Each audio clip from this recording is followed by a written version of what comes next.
My man. What's up, Aubrey? Oh, what's Thanks going for on, having Ryan? me, man. Yeah, absolutely. It's great to be here. It's great to have you here. So I want to talk a little bit about your background because I think that's an interesting piece to the story because there's not a lot of people who went to college thinking they were going to be a pastor and then became this kind of spokesperson for claiming personal freedom through entrepreneurship. You know, it just seems like this whole journey is somehow linked of, you know, kind of following a system that was already preset. I mean, nothing is perhaps more preset than a religious doctrine system that's been set for thousands of years in that case, to someone who's kind of claiming their own radical personal freedom in multiple areas of life, including, you know, opening your mind to different spiritual options, different physical experiences, different, you know, business experiences, different political experiences. So take us a little bit through that, like young Ryan and the evolution that's become into this version that we see sitting before us here right now. No one has ever linked those two before, and that's very insightful of you because there absolutely is a connection with my exit from traditional religion and Christianity and my passion for entrepreneurship. And I think they come back from a desire for freedom and a desire to know what's true. And when I was really active in the church, it was this is your belief system. This is your playbook. Exactly. Yeah. This is what's okay to believe, and this is how it is. And if you operate within that system, you're going to be fine. You're going to be great. There will be streets of gold and chocolate covered cherries, and you'll have a Cherries? Those sound lascivious. maybe something more safe, like apples. Well, apples got Adam in trouble. Oh, that's true. In Genesis. What kind of fruit is safe in the Bible? We gotta be careful here. You were given the playbook, and I bought into the playbook. I bought into the system in my religion, and it actually really served a purpose for me, and I'm really thankful for that time that I spent deep in the weeds of Christianity. I think it is part of who I am today. But at some point, I asked questions about that structure, and that wasn't okay. Yeah, I remember doing that same thing when I got honey-dicked into a church ski trip where I thought I was going skiing, but really it was the prolonged Bible study interspersed with periods of skiing. And I was like, no way. Like, no, this is not happening, you know, and they would be talking about things and just the simple, and I hadn't formed any real religious belief system at that point. I just kind of knew things that didn't wear right. Like, oh, that everyone who hasn't been exposed to Christianity is going through hell, even though they didn't have a choice. I was like, that world system is fucked. Like, that doesn't sound fair at all. You know, that sounds, if you're going to use the right word, demonic. Oh, you didn't even have an option and you're going to hell because you didn't even have that option, you know? And I would ask questions like that and they'd be like, yeah, we're moving on. We're moving on to the safe areas of the playbook. And I'm sure that there was those moments for you. It's like, man, this shirt doesn't fit. It doesn't wear with truth. It doesn't have that vibration. Is that kind of the first experiences that you started to have? It was kind of an emperor's clothes scenario where everybody is applauding, oh, wonderful, and somebody says, wait a minute, let's talk about this for a second. But that wasn't okay. And when one thing is okay to question, it opens up the ability to kind of be okay with the consequences of bucking the trend. And so the idea of the 9-to-5 job, this is what everybody is doing. You go to college and you get a job and you do all the things that you were supposed to do, and you get this wonderful result. For our parents' generation, that if Totally. anything was a religion, that's the religion. You know, like my dad really wanted me to work at Goldman Sachs, you know, because for him, that was the playbook. Like the religion was go into finance, get a safe job, you know, have that security, have that. Like that was something that I think universally we almost worship to a certain extent. You know, it's this kind of belief system. It's the playbook that we ascribe to, but that doesn't wear right for a lot of people either. And I think now we might say that about relationship structures. Yeah. This is the promise. If you do the right things, you will meet the one, and it will be glorious and rainbows. You'll know. And there's chocolate covered cherries as well. Yeah. You know, so Yeah, and you'll know, right? And so I have always been fascinated by freedom. And I think as a kid, when I was 9 years old, I discovered what the stock market was, and I became fascinated with business and investing. And this desire for personal autonomy started as a desire for business success, and that carried over into, well, what about religion? Does it have to be this playbook? And by the way, that was not an, I never wanted to thumb my nose at God and say, screw this, I'm out. It was very, very painful to leave a religion where I got all of my purpose. I got all of my direction in life. It defined who I was. That wasn't fun to question that and leave that. No. And that was scary and painful. So that skepticism, or that desire for freedom, or to know what's true and to be able to pursue and grow, started as a business journey, and then it was applied to religion, and now I apply that to all areas of my life. And I think that must be the default of any society or any person that wants to improve. And that's why I believe in capitalism and entrepreneurship and personal responsibility as the best possible way to improve and for us to be as progressive as possible. Yeah, I think a lot of times people will look at those periods like, oh man, I had this upbringing and I was brought up in this way, and they'll look at that as this kind of like misfortune to have had. But in truth, your transition from that has become a great strength, because it's allowed you to apply that specific thing you learned with religion to painfully go out on your own, question everything, go back to a zero state where, okay, now I got nothing, and now I can rebuild it up. The courage to do that is the same courage that it'll take somebody to leave the comfort of their normal relationship or normal 9-to-5 job, the safety of those comfortable shores, and forge out into those scary, choppy, unknown waters and be the explorer that perhaps we were destined to be. But you were able to learn that based upon learning that specifically through this kind of religious journey. We very rarely change when things are going great. Yeah. We very rarely change to pursue pleasure. We almost always change because something was painful, because we saw a problem and we wanted to solve that problem. Almost always. We are so much more driven to avoid pain than to pursue pleasure. And I think one of the dangers is that, especially my generation, sees comfort as the highest aim. And instead of embracing where there are problems and coming up with solutions to those problems. And that's why I went in the direction of acquiring and building out capitalism.com. Because how did you get that domain name? First of all, like, tell us about that. Well, I will just to finish the point. I think capitalism is the structure through which it's safe and okay for things that don't belong to crumble, and for us to come up with good solutions, or at least better solutions, to solve a problem and to progress. Mm-hmm. It's the only solution, is the only system through which the things that shouldn't be there go away. And we have the freedom and the ability, the space to build something better.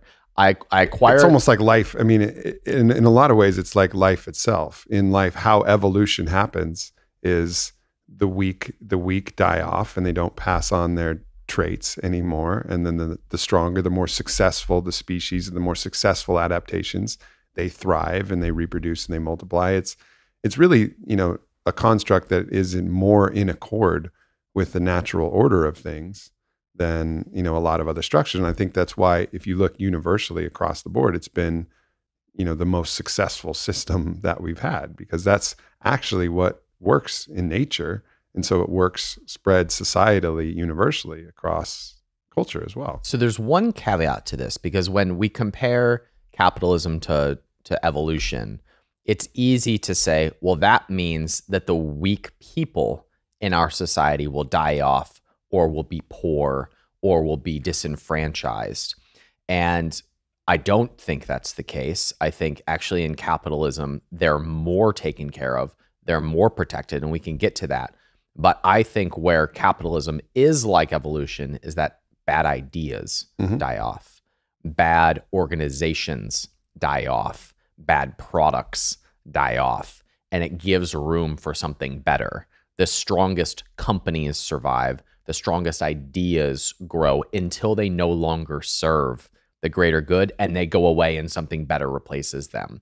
And is the only system that allows those bad ideas to go away. And it is because the bad ideas, the bad products die off, that people actually prosper. And that is evidenced by the fact that there are 7 billion people alive compared to a few hundred years ago when there were less people, and we are more economically free and we are better off because the bad things have died off and it's given space for better solutions. Because there's more, exactly. There's more room available to support. There's more abundance and prosperity when these universal systems that are constrictive and failing, and these processes that are failing, when you allow the life cycle to take hold, then there's more available for everything. Now, the other component that needs to be developed as we start to see all of the people as one tribe and start to eliminate these divisions between I'm more special because, or I'm more, it's all one tribe. All of these little lines that we carve out on the map to create our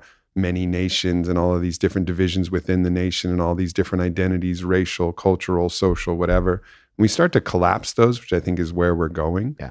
And then there is no other alternative but compassion, and then the compassion creates systems that support those people who are having a harder time. Like if you love somebody and they're in your tribe and they're hungry, like if you're eating a big ass sandwich and the person next to you is hungry, if we're at Taste of Ethiopia with a hungry person, right? And we got all the fucking teff and we got all the injera bread and we got all this stuff and this person's starving and it's our homie. It's like, oh no, I ordered the lamb. You can't have it. That doesn't make any sense, right? So I think it's a combination of capitalism creates the right system, but then our own metaphysical identity as same, as all people are same, living different lives.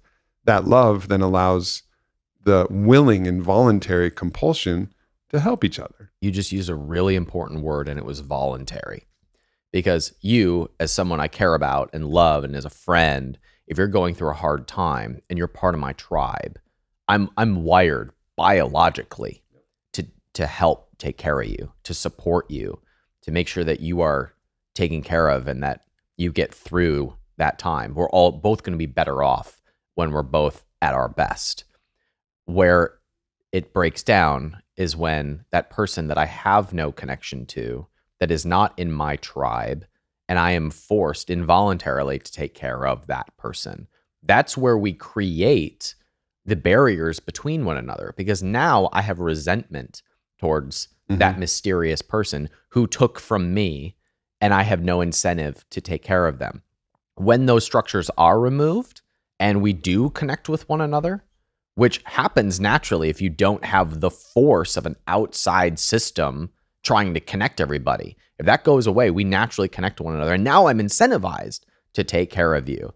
And so I'm of the opinion that we don't need an outside force to dictate that, because when we're connected as a tribe, we do it naturally. Yeah. And so I think it's this combination of, I think they just have the kind of the wrong idea about how it needs to happen. There's the Bernie Sanders idea of like, all right, we take all the money, we go grab them, we find the people who have the money, we take it from them and we give it to these people, but that whenever you're actively seeking to take something from somebody, that person is actively seeking to protect themselves, because they're not going to want to voluntarily give it. So they're actually going to start hiding their money. They're going to move their money offshore. They're going to make it more difficult. They're going to feel more in scarcity. People are attacking me, whereas if you create that environment for abundance and have a society that supports these metaphysical understandings, that creates that leaves room for ritual where you get to love yourself and love other people, then you have something that's kind of magical. And then you have a situation where the structure might be capitalism, but the kindness and the generosity looks a lot more like these socialistic ideals that don't actually work when you employ socialism. But you get to that state from the combination of a structure that's solid, that allows people to vote with their dollars, allows people to have the autonomy of choice, and allows a system that works. And you intersperse that with, consciousness about who you are and how everybody's the same. Then you get something that's fucking magical. Then you start to get in those utopic realms that I think ultimately we're all craving and all wanting. People just have the wrong idea of how we're going to get there. We think we're going to get there by, taking and then forcibly dispersing. No, we need to find those people who have all of these resources, maybe take them on a plant medicine journey, maybe take them through some MDMA assisted healing ceremonies and sessions, and then have them look around and be like, oh, damn, I got all these sandwiches and there's so many hungry people. Like, let's start feeding some people. I think the disconnect often happens when people believe that by one person having something, it means someone else does not have the same thing. And I think where the shift happens is when you think about it like farming. One farmer growing a bunch of corn does not restrict someone else's ability to grow the same amount of corn. Now, one of them could be a really good farmer and the other could be a really crappy farmer. And Bernie could stand up and say, it's immoral in this country for you to have so much corn while this farmer over here is being exploited because he can't grow corn, right? But the person who's really good at growing corn, you might have people lining up. You're like, keep doing that. I want to buy your corn. It's the most ethical thing for them to do what they do really, really well. And if that corn farmer loves the other corn farmers, he's going to be like, hey, check it out. I got some extra seeds. Here's my techniques. Here's the way it is. Like the Tesla fucking patents. Like, hey, everybody, we're making dope cars. You want to make dope cars too? Here's all the IP. Check it out. Do what you want with it. Like you can transcend that hoarding scarcity mindset and then leverage the ability and the innovation and the natural reward systems and then carry that abundance and then help the whole world become more abundant too. And I think it's just this little trap where we get caught halfway with the motivation, but not enough faith in the system and enough faith in people to make those decisions. And sure, there's evidence to the contrary. There's those people who are eating cake while everybody is starving and they're isolated. Well, the missing gap there is the aristocracy never viewed themselves the same as the lower classes. They were different human beings. They were different people in their own mind. And so it was fine to abuse, exploit these other people because they were somehow subhuman. They were somehow not same. They were somehow not tribe. You know what I mean? So it allowed these misuses of power to exist. And so I think finding that blend is where ultimately we must get to. But to do it the backwards way and like force and through force of arms and force of like, if you don't pay this amount, we're coming in with guns and we'll throw you in a cage. And this whole system is not going to exacerbate those ends. It's actually going to delay those ends. It's like a temporary stopgap that leads to not the right outcome. You compared this recently, the last time we were together, and I'm going to quote you on this. So in case there's negative flack, you get it instead of me. And we were talking about sex. About there is. I feel safer already. I feel way safer already. Aubrey and I were talking about sex. You know what happened next. So we were talking about how there's a difference between like marital, committed, loving sex and rape. Mm-hmm. They're both sex. One of them is consensual, and the other is force. So the difference is choice. So a good thing can become a bad thing when you take away choice. Yep. And capitalism, freedom, providing goods and services is exactly the same thing. When you take away choice and you create force out of it, you've removed freedom. And that's where the distortion of capitalism happens. When you show up with a gun to someone and you say, this is how it needs to be, this is what you have to do. And that is the problem that we should fight against. And if you capitalize on people's inherent instincts, like why is Tom so successful? Is it because their shoes are so fucking amazingly badass? Kind of. But it was also one of the first conscious businesses to say, hey, you guys buy one of our shoes. Somebody else who has no shoes that you don't even know, but really wants some shoes, they get a pair of shoes too. And that's been duplicated with eyeglasses and bottles of water and across the board. And those companies are thriving because people will, in the free market, choose to buy Toms over some other cheaper version of Ninja slippers. So because of that principle that they put in place. So they're voting with their dollars for this company that's doing good, creating additional abundance, and that abundance then can be shared. And they're creating this virtuous cycle by choice. And those things naturally start to exist with greater freedom and ability. You just have to trust. You have to trust the people ultimately, and you give people that trust, and then the people act more trustworthy across the board. Now, there's going to be outliers. It's like our return policy and on it, right? Like we will offer full money back return. You don't even have to send back your product.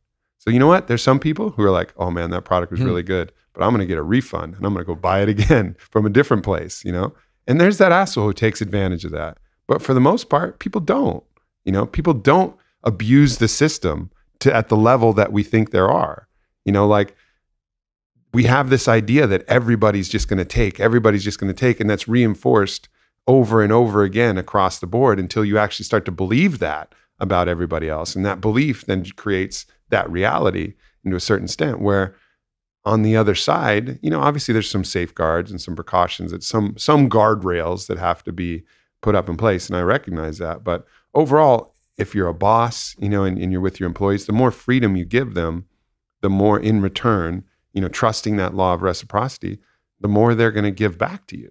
And yet I know that there are still people who say, if what you have is so good, why don't you give it away for free?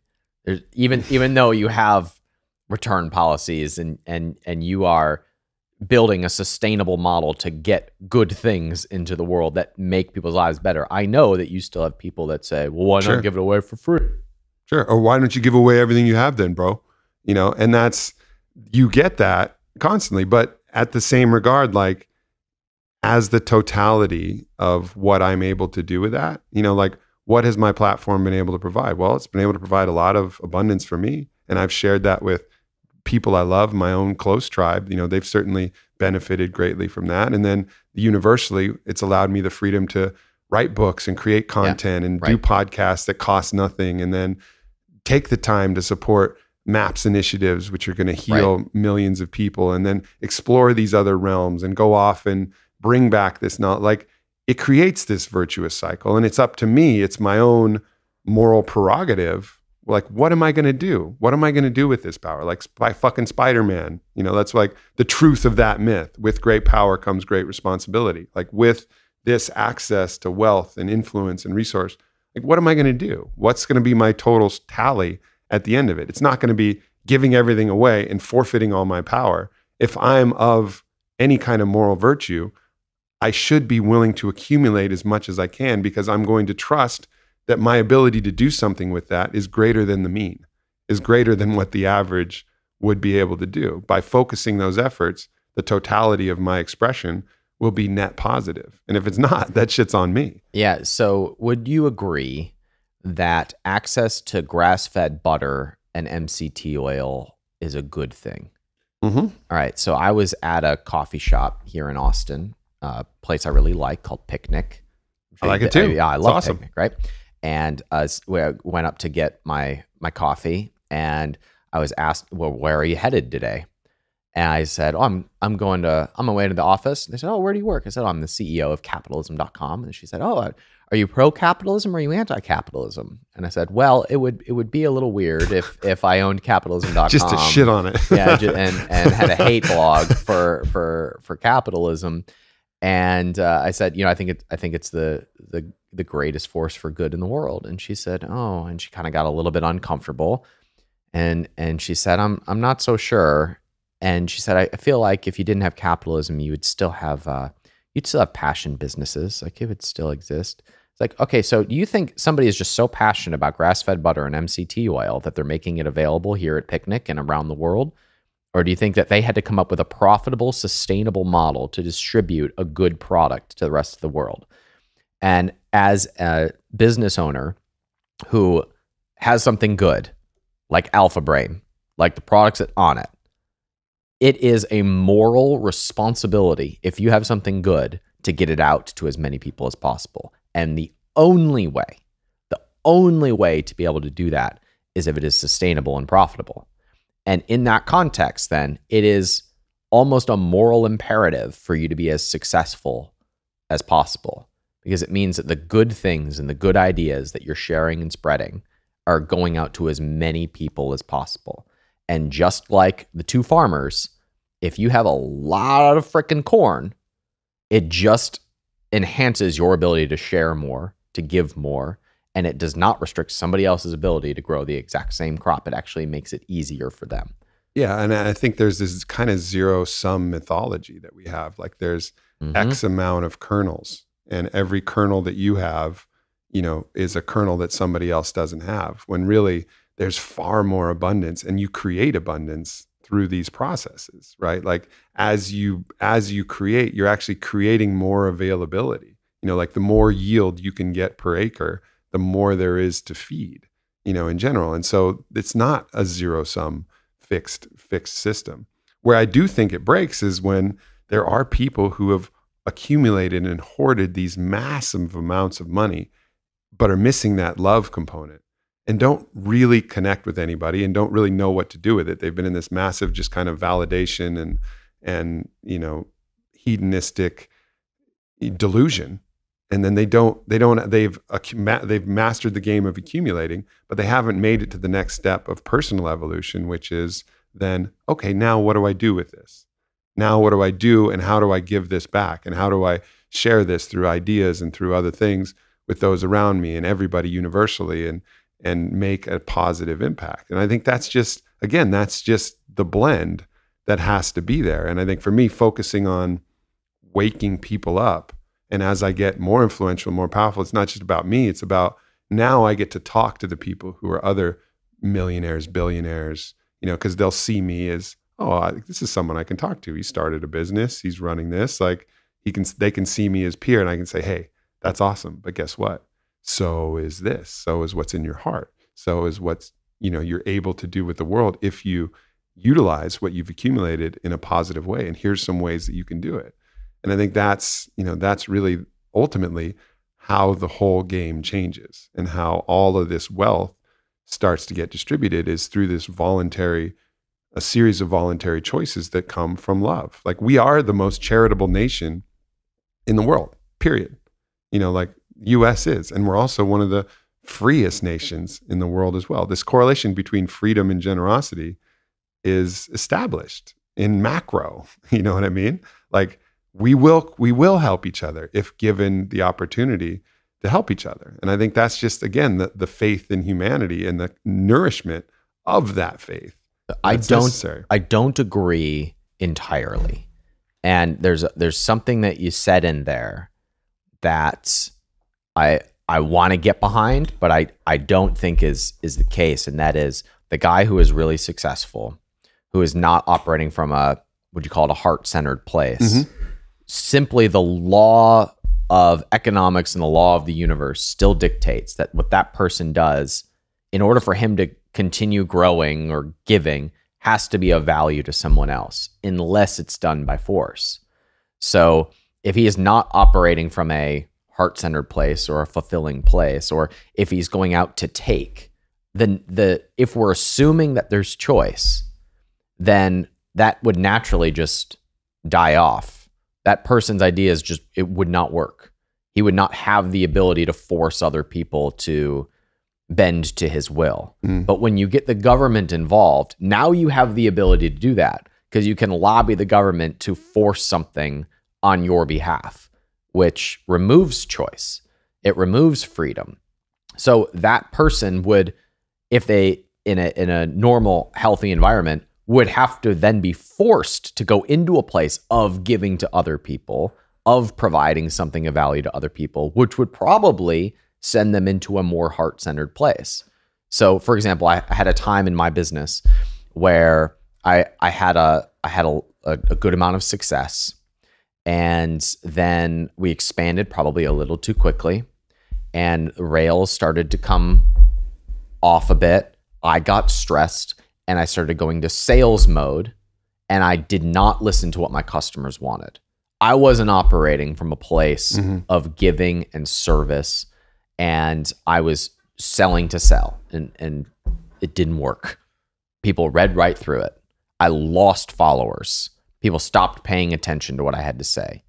Oh, that's really interesting. And you know what that did? It forced me into a place where I was humble enough to listen to what people wanted. Yeah. It forced me to go deep inside myself. It forced me to go from a place of, man, I was a real asshole, and start to listen again to what people wanted and make corrective measures to be of value to the world. Now, if I had had a magic button that allowed me, I'm now a multimillionaire, I can do whatever I want, I can force everybody to just give me money or to do what I want, I'm never going to go to that place. I'm never going to become a better person. I'm going to be more of an asshole because I can get away with it. And that's what happens when you remove freedom and you remove choice. I think so. I think you're right, except for in the case of like these temporary imbalances where the market hasn't had adequate time and has had systems in place. And these systems can be by force, and monopoly, or they can just be fear constructs. I think around medicine right now and around pharmaceuticals, like when you talk about misuse of funds and misuse of power, I think, you have to enter into the pharmaceutical conversation, especially when you're talking about opiates and you're talking about, how the companies are manipulating doctors and encouraging them to prescribe. And you hear these stories that are coming out, like fear as a mechanism removes agency. And when you're wielding fear to remove agency, you are restricting freedom, but not in a certain way, but you're just using a different mechanism than the law of taxes or law of government itself.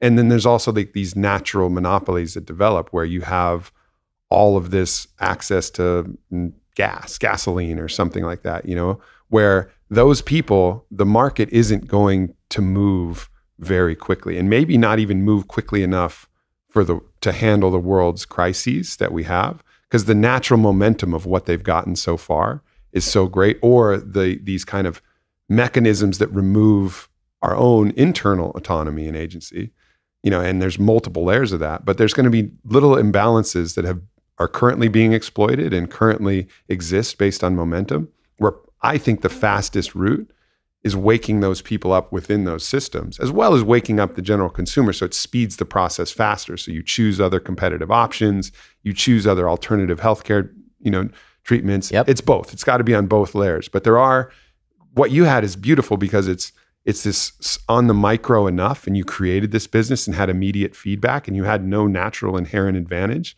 You were in the wild, brisk air of free competition, and that created this immediate feedback loop. And that immediate feedback loop was immediately self-correcting. You do something shitty, bam, hand slap, right? Recognition. Oh shit, But there's insulated pockets of that where I think a lot of the wealth is being sucked.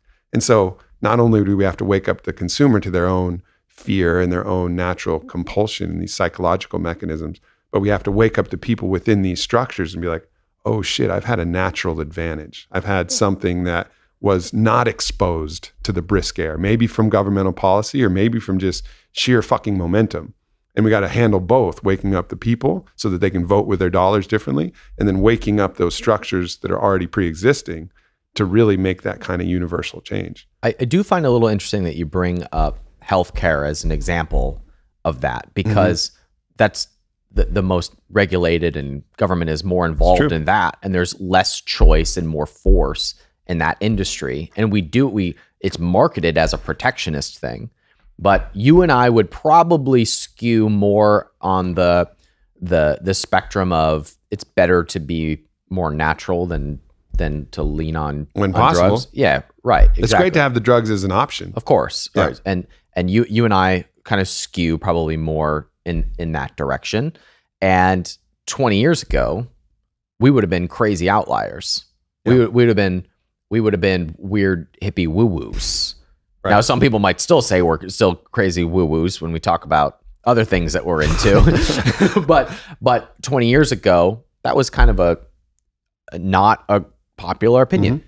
That has changed, but there are still structures that restrict that force. For example, we would probably agree that there are options for mental progress and healing, psychological healing, that are better than alternatives, but they're not allowed. Truth. All right. So you look at something like pain, and then you see something like CBD and marijuana as a viable alternative to the opiates, which are literally killing people by the thousands. Right. Right. And that has been restricted by force, by literal guns and raids and fucking battering rams and throwing you in a cage.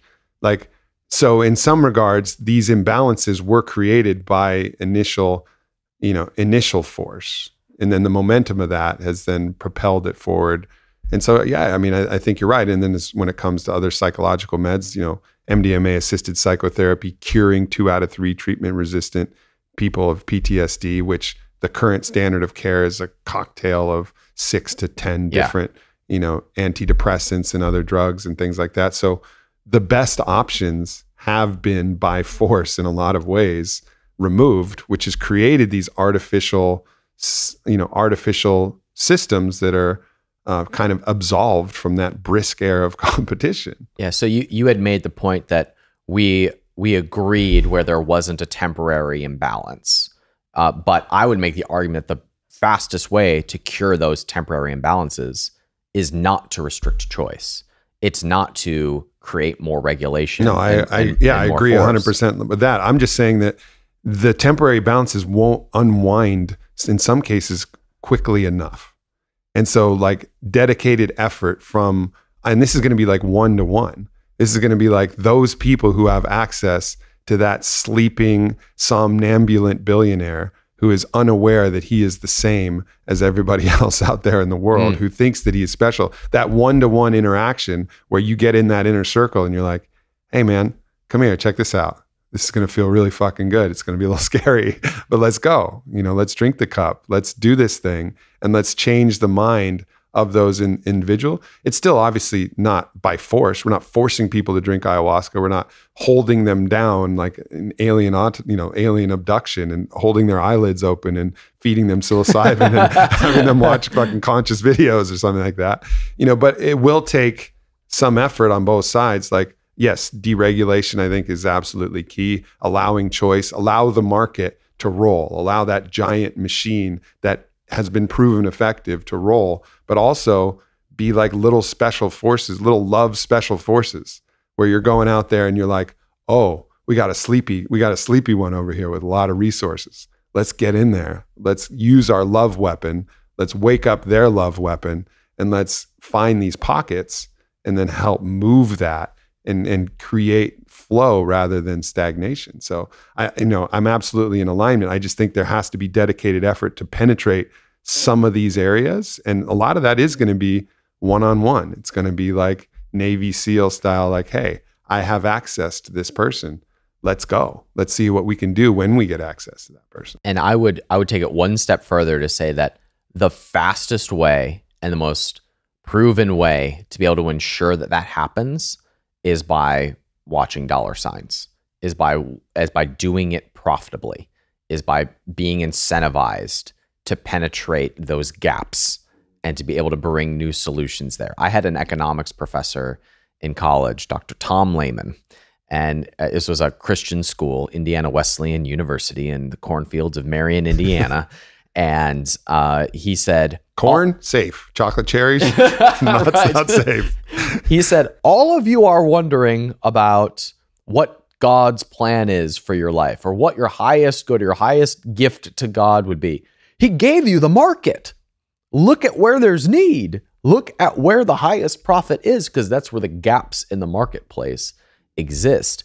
And if you look at new ideas, even if we look at CBD, for example, since you brought that up, CBD has crazy profit margins right now because it's hard to get. It's hard to sell anywhere because it's restricted in a lot of marketplaces. So if you can bring it to market, people are willing to pay a premium for it. And over time, as those barriers break down, it will become less profitable, and only the people who have done it the best will continue to exist.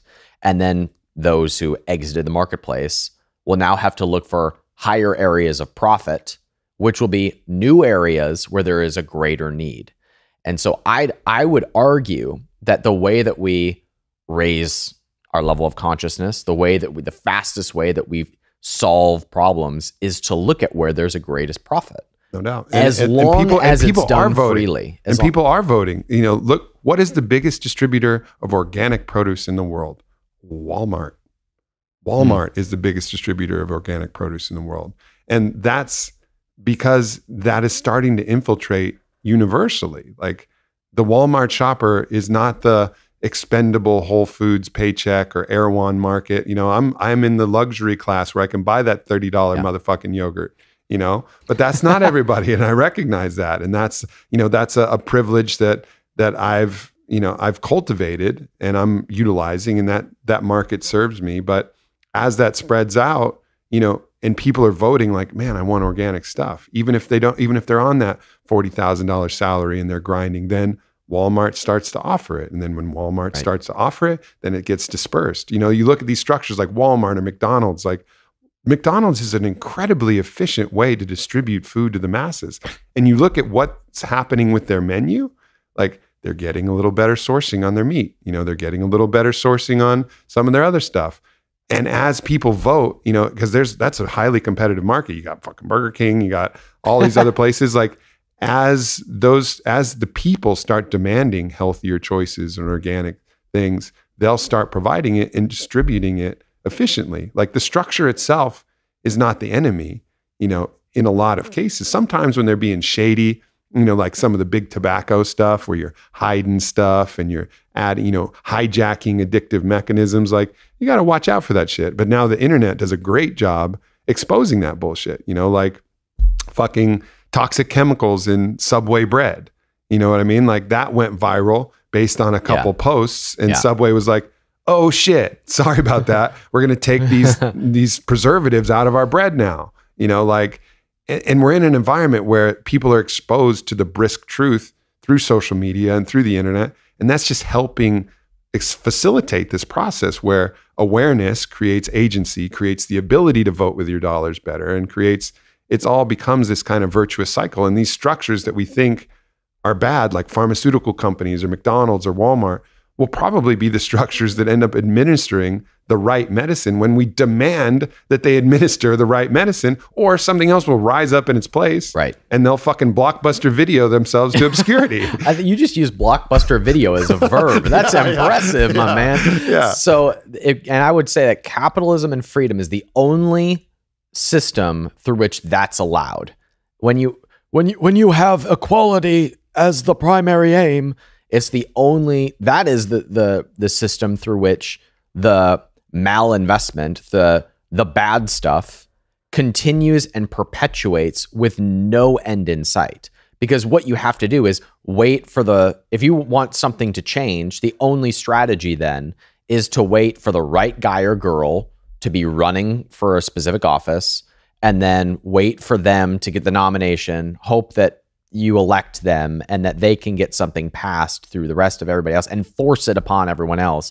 And by then it's no longer even the best solution. Yeah, it takes forever. When you have freedom, those things happen faster and the best solutions naturally come about. Everything else is a lag, right? Like the politicians, they're just trying to accumulate as many votes as they can. And when we demand, and we will vote with our actual votes for something different, when we demand it, something different will arise. Right. But when we get stuck in these, you know, partitions and these fears and these kind of mental traps that politicians use now of having us focus on, you know, personal choice issues and nonsense, that we're kind of getting stuck, and we're not acting in agency. We're not acting in awareness. So we're not voting with the right awareness. So as people become more aware, then their votes become more aware, and then alternate third-party options become more relevant, and then different structures. And, you know, you might actually get a libertarian candidate who gets to debate on the big screen, because now there's a monopoly of exposure based on certain various news agencies that'll show these debates. But as the internet proliferates and people stop going to TV as the primary source of information, again, collapsing this kind of inherent monopoly of information and creating competition where anybody can go watch anything on YouTube and it's all streamed out there, then you're going to start to get a really interesting thing. And that's why when we were talking earlier on your podcast, you're talking about these structures crumbling. And part of these structures that are crumbling are these structures that had these inherent monopolies. Oh, there's fucking 5 channels that get piped through the air to every TV.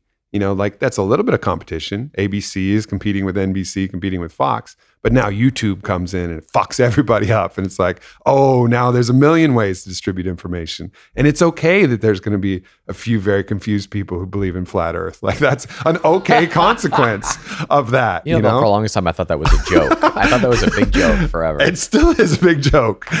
Some people are in on it. Some people aren't. Right. But like that ultimately is an incredibly positive thing. Like people are, there's no insulation anymore. Like the information goes fast and it's faster than ever, and people are aware, you know, closer than ever. Like companies with bad practices are exposed and that video will go viral, and then there'll be a whole thing and they'll have to respond way, way quicker. And all of that is super positive. I am yet to hear of an example in which just a new innovation and a disruption did not create more opportunity and solutions than it destroyed. This is why I don't fear things like artificial intelligence, because there's this fear that it's going to just destroy all opportunity and it's going to enslave us. But never before has there been a disruption or an invention or a creation that succeeded in the marketplace that did not create more opportunity than it destroyed. And people fight it. Jason Pfeiffer has an entire podcast dedicated to this. I forget the name of that podcast. Maybe look it up, Ryan. But he goes through and he talks about how at every point where there was a disruptive technology, there was a whole group lobbying against it. Yes. So things like the bicycle, people were like, fuck the bicycle, make the bicycle illegal. You know, these crazy stories. Gotta make buggy whips great again. Yeah, exactly. You know, it's like anytime there's something that's changed, people are like, oh no. Right. Pump the motherfucking brakes. Right. You know, but in general, there's, you know, it's led to positive things. Now, of course, there's in maybe weaponization, maybe there's some areas where it's like, you know, that's probably the world killing bomb is like maybe not a good disruptive technology because you don't want to use that. But who develops that? Yeah, well, obviously, you know, I mean, that's a very select group that has to rise to immense power in order to have that, and also lose sight. Like, why would you launch the world killer unless you hated the world? Again, it goes back to absence of love as being part of the system, you know, that's there for sure. But also argue that those are developed for government. Yeah. It's developed for use of force. Yeah. And so we come back to the restriction of freedom as the greatest evil once again. Yeah. Yeah, I agree. Did you find out what that Jason Pfeiffer's podcast is? Pessimist Archive is the one. So Pessimist Archive goes through every single innovation, like hats. Like people would like rally. You can't make a hat like that. You know, this hat is disruptive. It protects from protects from the sun. He gave a whole bunch of these examples on my podcast of like at every point we fight it. I think AI is another great example of that. Like, you know, I think there may be some cases where there is a Pandora's box, but we've yet to see it, you know, in for the most part. And there's no reason that I've believe that we're headed towards some Terminator eventuality if we open the AI box. I think it's ultimately going to lead to solutions that create more abundance and create a better life experience for all people. Yeah, I would argue that Aubrey Marcus has done more for healthcare than Obama, Congress, and Trump combined could ever do, right? Because what you have produced in the world is proving, and other people are voting, that this is a better solution. That by you writing about solutions, by you providing solutions for people, creates the ability for people to voluntarily take advantage of the solutions that are now available to them. Whereas it's expanding agency, you know, which ultimately is the key. Like knowledge, awareness creates agency, creates choice, creates freedom, creates the ability to own your fucking life and make the right choices. Exactly. About that. Like the game is agency. Like the game is the ability to choose and the ability to have the knowledge, information, awareness of the psychological processes that are keeping us in place, awareness of the structures that are holding us down. Like that's the fucking game. Anybody dedicated to the good of all needs to be dedicated to the awareness of all, not the enslavement or enshroudment of all. You know, like you have to be driving for people to wake up. Like that's my primary drive, is to like, all right, help people become aware. Okay, this is what breath can do. This is what this food can do. This is what this can do. These are what these products can do. Buy them if you like. That's great.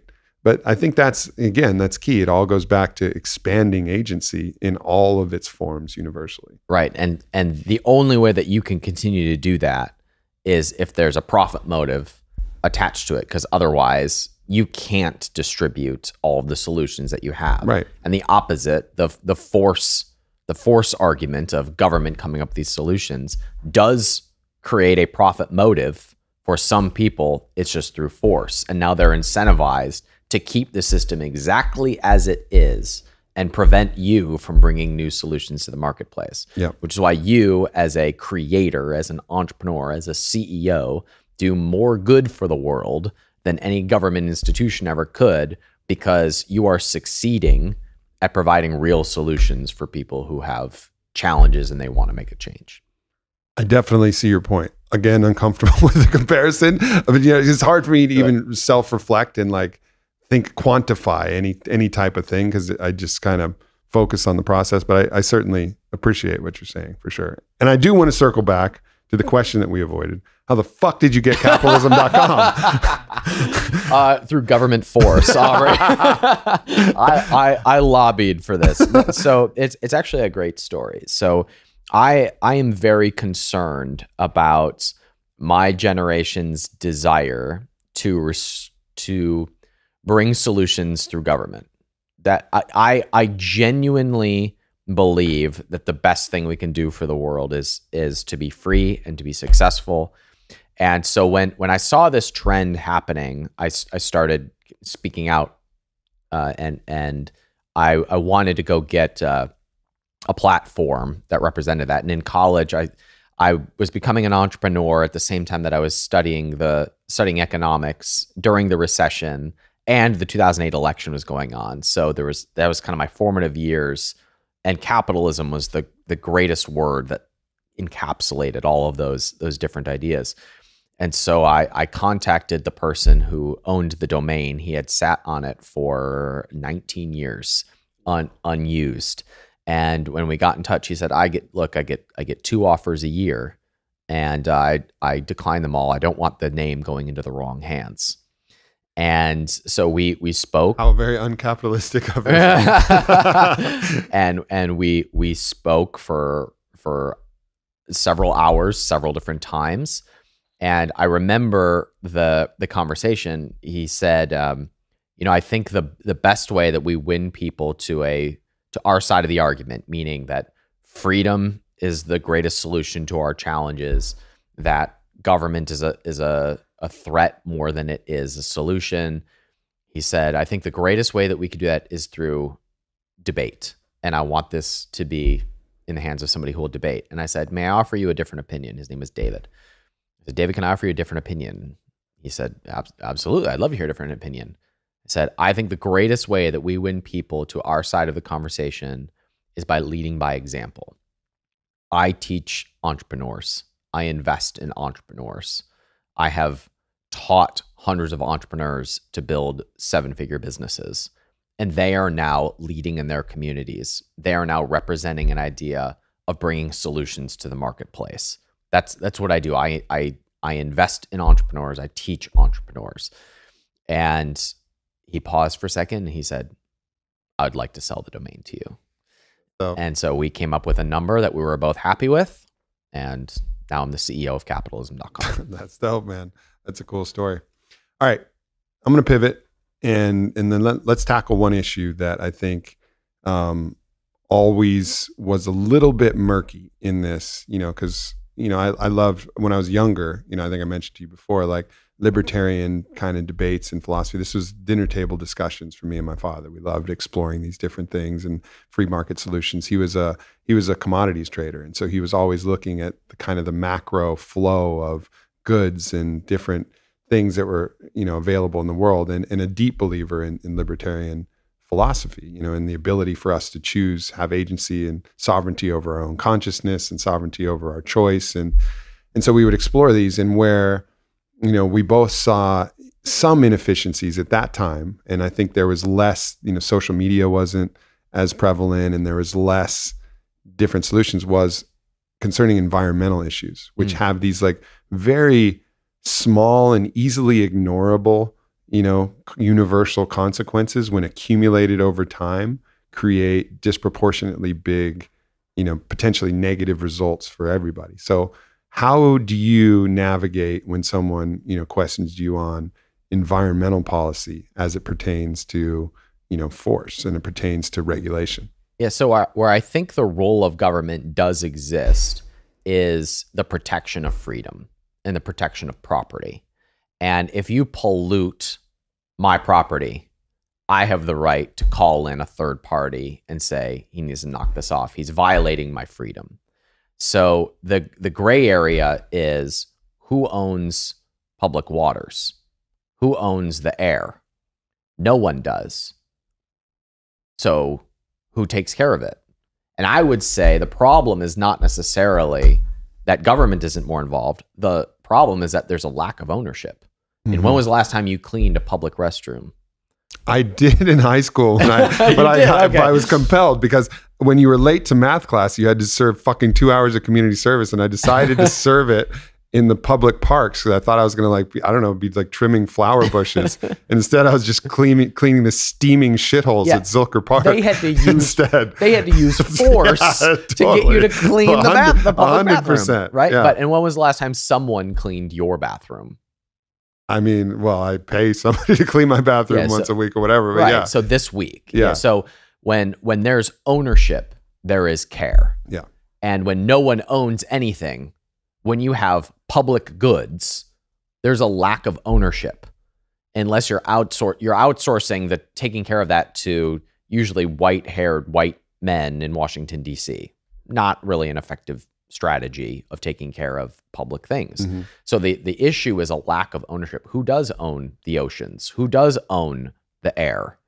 And I would say that a better solution is creating more ownership and removing the government from that process. Now, that's now. Let's look at the future of what we do. I think the wrong approach is to try to go backwards and try to limit what we can do. The solutions to global warming or climate change are going to come from the market.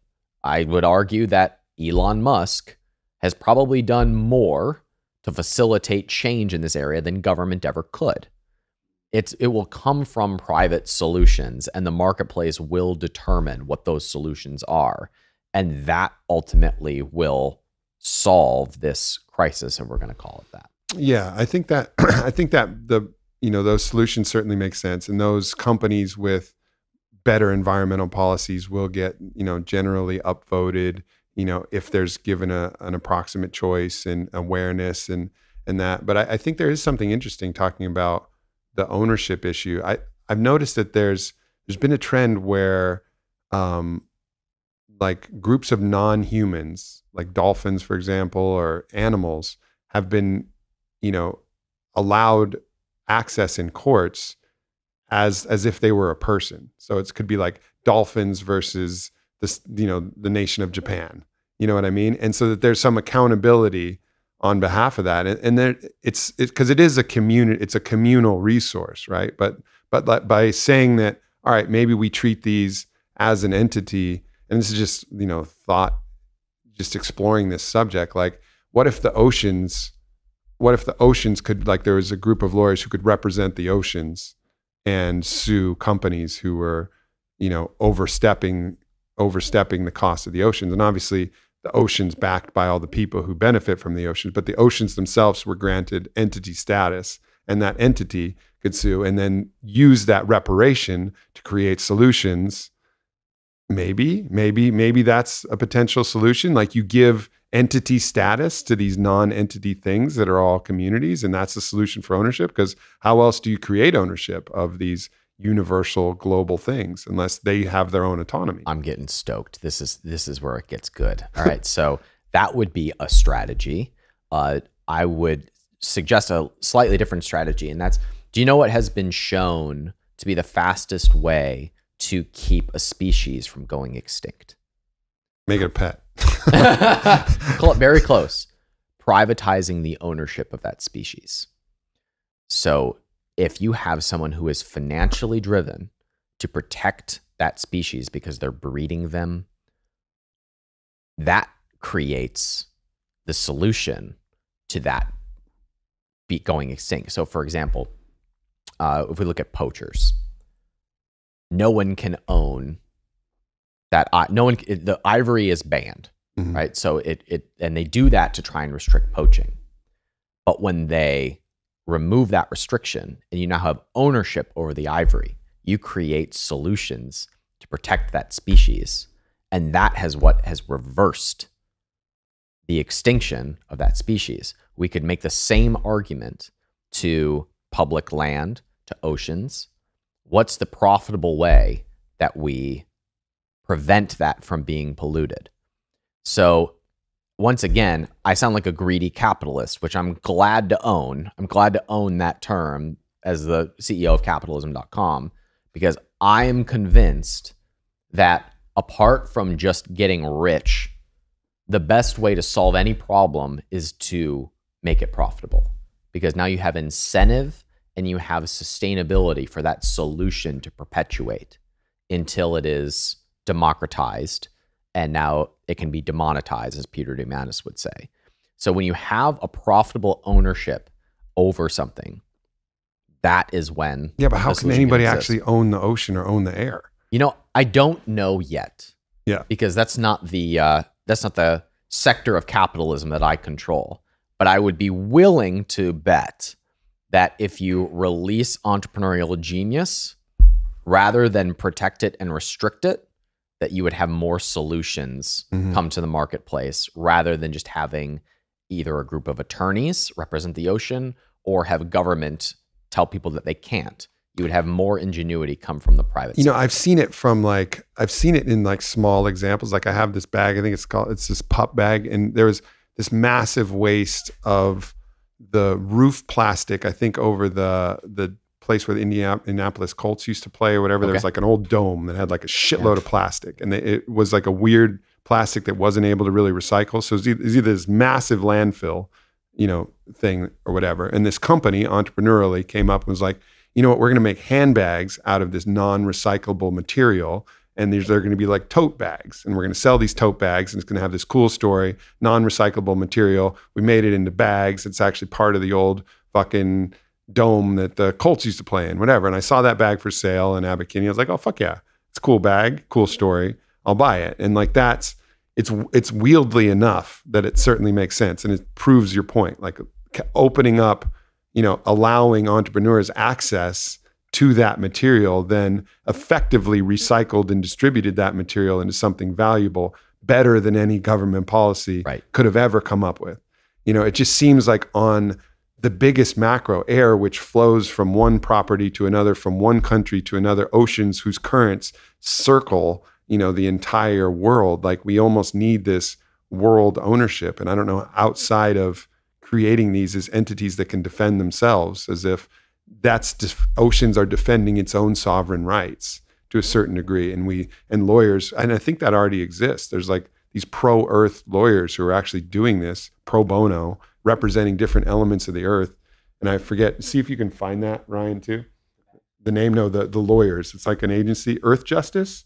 Check out Earth Justice. And I don't know too much about them, and I don't know if they're doing anything good or not, or anything, but it just like clicked my mind. And something that I've like footnoted in my brain to like go back to. But it seems like with the biggest things, there needs to be some other solution, just because the market itself isn't big enough to capture it. You know what I mean? And that might be the room where that might be the exception to the general rule. And earthjustice.org. And I'm not on that train, because I think when we look at that, we're looking at the solutions that only exist right now. Mm-hmm. And I think that solutions come naturally from entrepreneurial creativity, which is driven by profit. And so I am usually don't get on board with, and I have one exception, and we'll go there, and my libertarian friends will beat me up for it, I'm sure.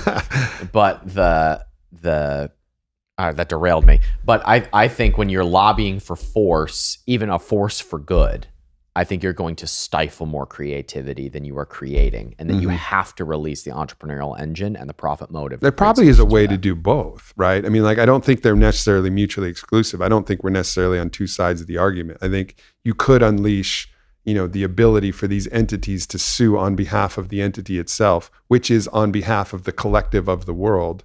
So it's basically saying people of the world versus, but instead of saying people of the world, you're saying oceans versus fucking whatever company's fucking up the oceans the most, whatever. And then there's reparations that are used.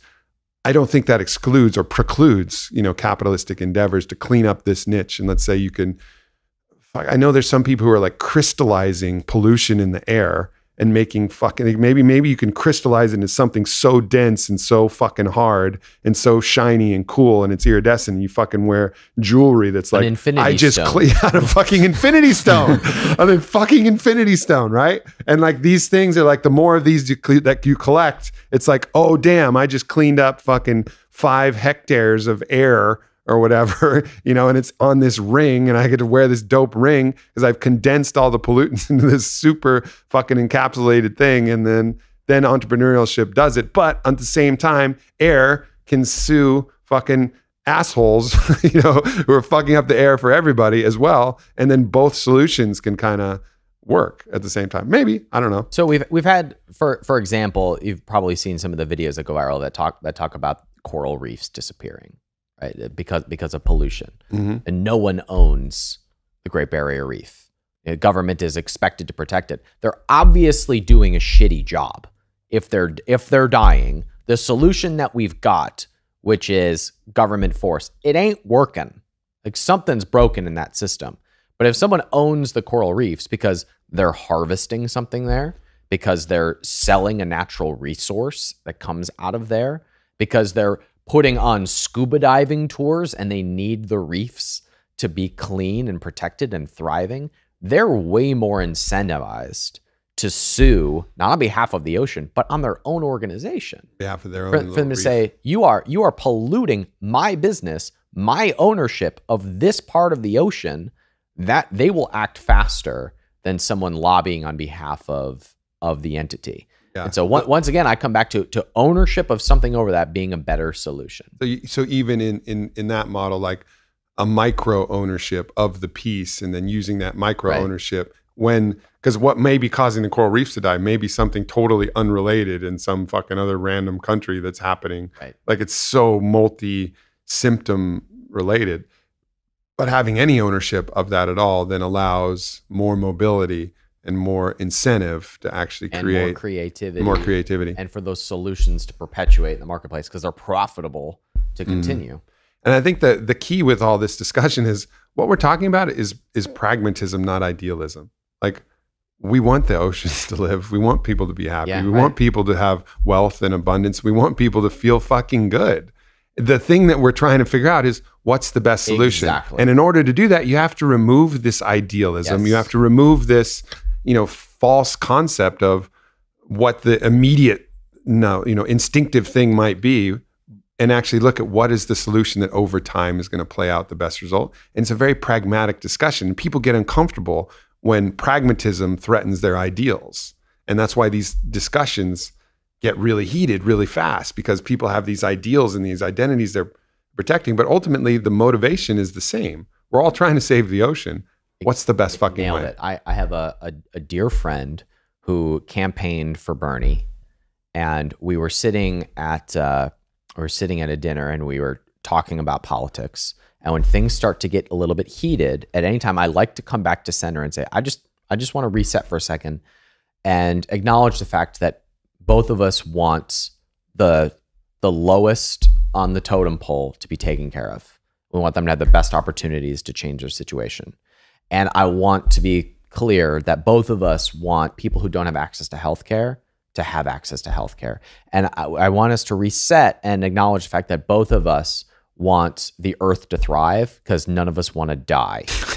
Right. So I just want to realign that we're on the same team, and what we're arguing here is how we best find solutions to that. And so she brought up environmentalism, she brought up healthcare, and I said, I think the conversation was about healthcare. I said, I don't trust a Donald Trump to come up with the best solution for my healthcare. I don't trust Mitch McConnell to come up with the best solution for my healthcare. I don't trust anyone who's lobbying those people to come up with the best solutions for my healthcare. I trust this menu of options that the marketplace will give me so that I can choose the best one for me.